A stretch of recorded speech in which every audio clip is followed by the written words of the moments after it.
The Supreme Court's Hobby Lobby decision ignited a firestorm of reactions across the political spectrum yesterday, with the most wild reactions coming from the left. Listen to this remarkably irresponsible claim by the frontrunner in the 2016 election. It is a disturbing trend that you see in a lot of societies that are very unstable, anti-democratic, and frankly, prone to extremism. It's very troubling that a sales clerk at Hobby Lobby who needs contraception, which is pretty expensive, is not going to get that service through her employer's health care plan because her employer doesn't think she should be using contraception. Well, it's no surprise that dangerous comments like those from Hillary Clinton would filter down to the rest of the liberal chattering class. Apartheid in South Africa was justified on religious grounds. The Southern Baptist Convention justified slavery and later Jim Crow and segregation on religious grounds. Somebody will say that's against my religious belief, or cases involving gays and lesbians, or cases involving people from different foreign origins. Republicans want to do everything they can to have the long hand of government and now the long hand of business reach into a woman's body and make healthcare decisions for her.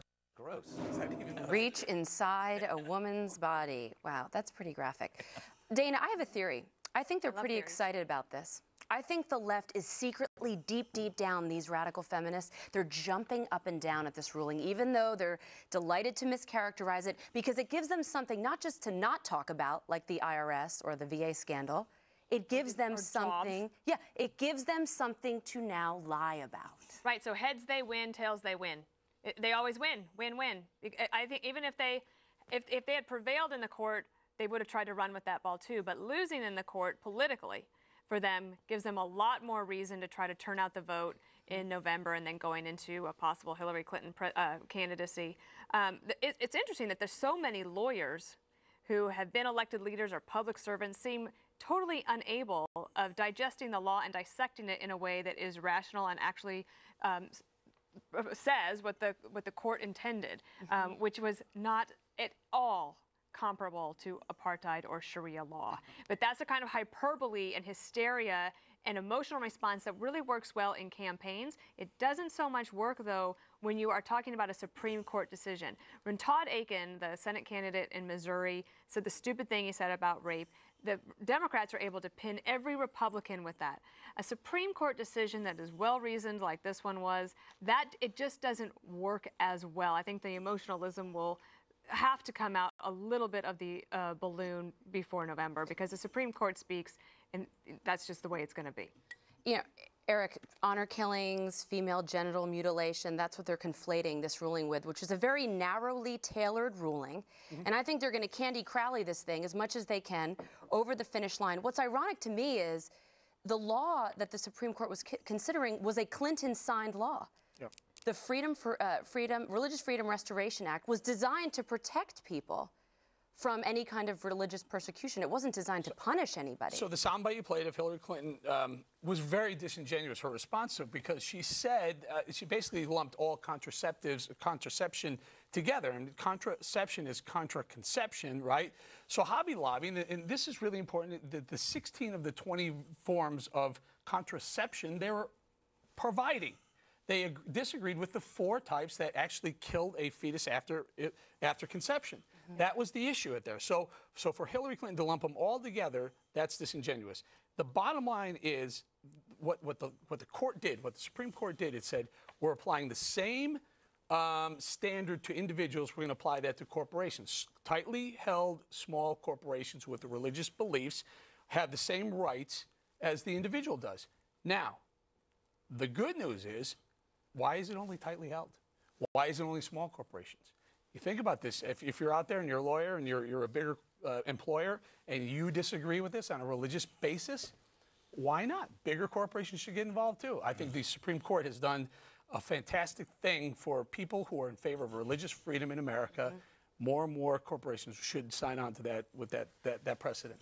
Greg, and how can they argue this anyway? I mean, the administration has given carve-outs for churches and religious organizations. They chose not to give a carve-out in this instance. And this wasn't part of Obamacare. This was HHS using an executive power overreach, according to Justice Kennedy, to subsidize, and they could subsidize these women's sex lives, the government, if they wanted to. There's 1,000 ways they could have done this.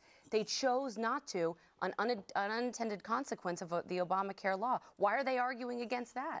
They wanted this bill. I don't know, and I thought they wanted government out of these choices. You know, Fox News won't let me swear on the air. Is that denying my First Amendment rights? No, I can go outside and swear all I want. I can find another place to swear. Just so happens where I work, I can't use certain phrases that I love so much because I would lose my job. But that does not infringe on my rights.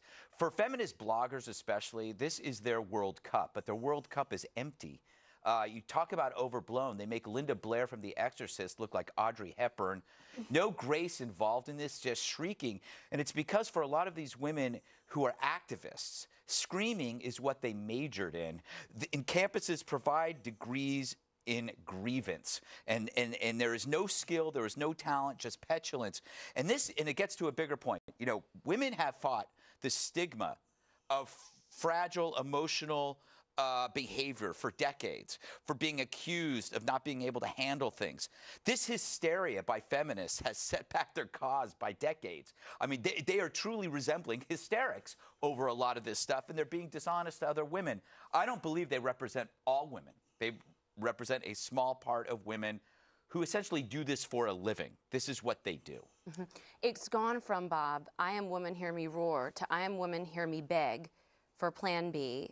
And doesn't it come down to just that conservative women or women who agree with this court decision are just stronger women than liberal women? No. I don't need a government or a boss or anyone or to pay for my birth control, but it seems like these radical feminists are far weaker than other women out there. Well, you know, this is so funny Greg said that, because it's like the Plessy case. This is separate but equal. I can swear on the air, and I still have a job. So, yeah, why is that, Bob? Just like Plessy, it was, you know, separate but equal. You have a carve-out. I do. I have a carve-out. Let me tell you why you say shrieking about this and why I'm very disturbed about it. It's a slippery slope. It's like anything else. Yes, was it narrowly written? It was. But let's assume for a second that you, God forbid, go to what Eric said about big corporations being able to do this. But let's assume that these people were Christian Scientists. Now, Christian Scientists do not believe in having children taking blood out of them. Now, if you want to have religious decisions made by the head of corporations for 13,000 people that work for them, it is absolutely obscene. All right. I mean, I can't even believe. Wait, can I respond to that? I just want to say I can't believe the court would go this way. Okay, so this is the inherent flaw in slippery slope arguments and why I banned that phrase. So the slippery slope is, if you don't pay for these pills, what else won't you pay for, i.e. vaccines or any other kind of life-saving thing? You could say the same thing if the ruling went the opposite way. If you forced us to pay for this, what would you force us to pay for now? It's a self-canceling argument. Just throw it away because it's pointless. Well, answer my question about Christian Scientists then. I just did. You did? You weren't listening. I was listening to everything you said. But the point is, because the argument can be used in both directions, it is inherently meaningless. I don't know any religion that bans antibiotics. But you've used this analogy. You used it yesterday. Yeah. And you used an analogy about I think about Hasidic Jews. The Religious Freedom Restoration Act, signed into law by President Bill Clinton, a Democrat, was designed to protect Christian Scientists. This case, part of this case, Bob, was Amish, was Mennonites. Are you saying that a good political crouch is to kick down the door of Mennonites? No, I think that law was meant to protect your rights to freedom of religion, correct? If you didn't want to work on a Saturday, Bob, because of your religion, you didn't have to. That was the point of that law. If you want to get contraception, you can't because of this, right? You can always buy it yourself. Well, what if and there lies the problem, Bob. What you if say, can't afford what do you mean? Well, what if you can't afford if this group didn't, believe in blood transfusions or whatnot? You can do that to your blue in the face. How about just eliminating the law completely? Because the only reason why we're even having this discussion is because President Obama insisted that the whole country have health care and it be paid for by the employer. Gee, if that weren't the requirement, this issue wouldn't have gone to the Supreme Court, and you wouldn't have to come up with all these fugazi little arguments. What if, 3 guys in the street are offended by There's nothing gazy little argument about that. And by the way, what is wrong with all people getting health insurance? Oh, please. But Dana, actually, it wasn't even part of the law. Again, it was Kathleen Sebelius who designed this using executive power to implement these essential benefits. Right, so that the Secretary of Health and Human Services was tasked with implementing the law and writing rules. And as the president admitted today, or a spokesperson did, nothing that the executive does without Congress will be as strong in the eyes of the court, which is why you go back to, I just think, on the bigger picture, it shows how wise our founding fathers were to set up the Supreme Court so that we can have how a bill becomes a law and then a check from the Supreme Court that is measured and narrowed and much more mature than any of the hysterical debate that resulted from it. That's because you're assuming this is a mature Supreme Court. Well, you know what? This is the thing about the Supreme Court is that, Bob, if you like their ruling, you're all for them, exactly. and if you don't, you're not. You love John Roberts. The Supreme Court deserves to be. Okay, well, never mind. No, go ahead. No. I was just saying that the Supreme Court deserves and was set up to be respected and to be that last stop. Can I make one very quick point? And Bob, you're right. You're right. You have to be careful. Why every single election counts in 2014. If you don't be careful, you could have more Supreme Court judges that are in favor. They're in the same camp. I mean, look. I hope so. Well, if you don't believe in this, then you don't want more Supreme Court judges. Ruth Bader Ginsburg, she's old. She may step down. She's sick. She may say, I've had enough. If President Obama has the Senate, guess what? If President Obama doesn't have the Senate, that would be hard to get someone through.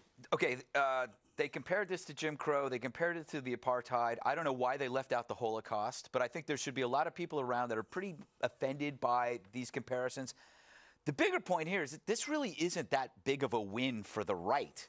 They just slightly slowed down the coercive progression of government, but it reflects the intolerance of the other side, how they're reacting. These entitled bots are reacting as though the world is coming to an end. The final argument I will make on this is that people are upset that men made the decision. So what is the alternative? Should women judges only be allowed in matters that pertain to women, and anything that has to do with men, only men should judge on that? Is that the kind of world we want? Because that's what they're talking about. Well, it also shows, I think, a strengthening of the First Amendment and how much the left hates it. Yeah.